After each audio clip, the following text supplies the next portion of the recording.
Ibnu Soyyad, orang yang diduga Dajjal di zaman Nabi Muhammad.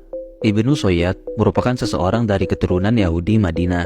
Banyak dari kalangan sahabat yang meyakini bahwa Ibnu Soyyad adalah Dajjal. Dan hal ini bukanlah prasangka belaka, tetapi karena memang ciri-ciri Dajjal yang disebutkan oleh Rasulullah kerap melekat pada Ibnu Soyyad, baik secara fisik maupun sifatnya.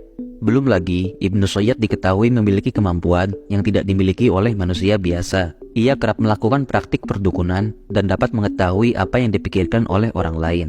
Kabar tentang Ibnu Soyyad saat itu sangat viral di kalangan kaum muslimin, sehingga Rasulullah bersama beberapa sahabat pun mendatanginya untuk mengujinya. Ketika pertama kali didatangi Rasulullah, saat itu Ibnu Soyyad masih belum dewasa. Namun, pemikirannya sangatlah berbeda dari orang-orang di usianya.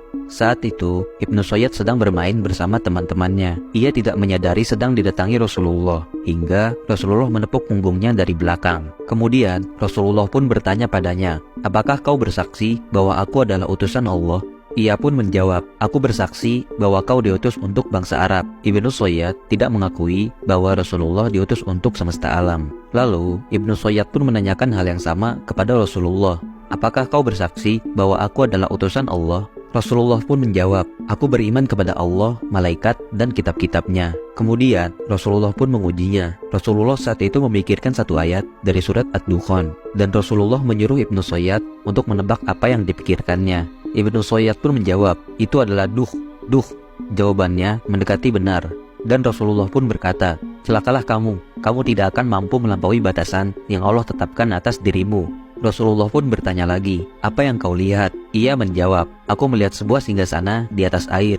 Rasulullah pun merespon, "Sesungguhnya kau sedang melihat singgasana iblis di atas laut. Lalu, apalagi yang kau lihat?" Ia menjawab lagi, "Aku melihat 2 orang jujur dan seorang pendusta, atau 1 orang jujur dengan 2 orang pendusta." Rasulullah pun berkata ke sahabat yang menemaninya, "Pikirannya telah bercampur aduk, tinggalkanlah dia." Umar bin Khattab yang saat itu ikut menemani Rasulullah bahkan hingga bersumpah bahwa ia adalah Dajjal, dan Umar meminta izin kepada Rasulullah untuk membunuhnya.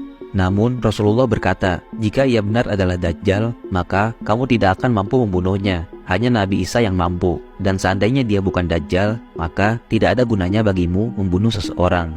Sosok Ibnu Soyyad benar-benar penuh kontroversi, karena setelah Rasulullah meninggal, Ibnu Soyyad masuk Islam ketika dewasa. Ia bahkan memiliki seorang anak yang kemudian menjadi salah satu tokoh panutan di generasi tabi'in. Dalam sebuah riwayat, Abu Sa'id Al-Khudri menceritakan, ketika sedang berhaji, ia bertemu dengan Ibnu Soyyad. Saat itu, Ibnu Soyyad menyangkal bahwa dirinya bukanlah Dajjal dengan beberapa alasan berdasarkan hadis. Pertama, Dajjal tidak mungkin bisa memasuki Mekah dan Madinah, sedangkan ia mampu berhaji dan ia pun besar di Madinah. Kedua, Dajjal itu kafir, sedangkan ia adalah seorang muslim. Dan ketiga, Dajjal itu mandul, sedangkan ia memiliki keturunan. Tetapi, kemudian Abu Sa'id bertanya kepadanya, "Apakah kau senang jika kau adalah Dajjal?"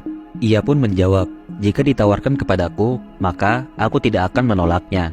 Perkataan dan pikirannya benar-benar membingungkan, sehingga Abu Sa'id pun meninggalkannya. Banyak dari ulama dan para sahabat benar-benar menganggap bahwa Ibnu Soyyad adalah Dajjal. Tetapi, ada juga yang berpendapat bahwa ia bukanlah Dajjal. Hal ini pun diperkuat dengan cerita Tamim Ad-Dari yang telah bertemu Dajjal yang dibelenggu di suatu pulau. Tetapi, perlu diketahui ketika Umar bin Khattab bersumpah di hadapan Rasulullah bahwa Ibnu Soyyad adalah Dajjal, Rasulullah tidak menyangkal sumpahnya dan beliau tidak juga menyetujuinya. Wallahu a'lam.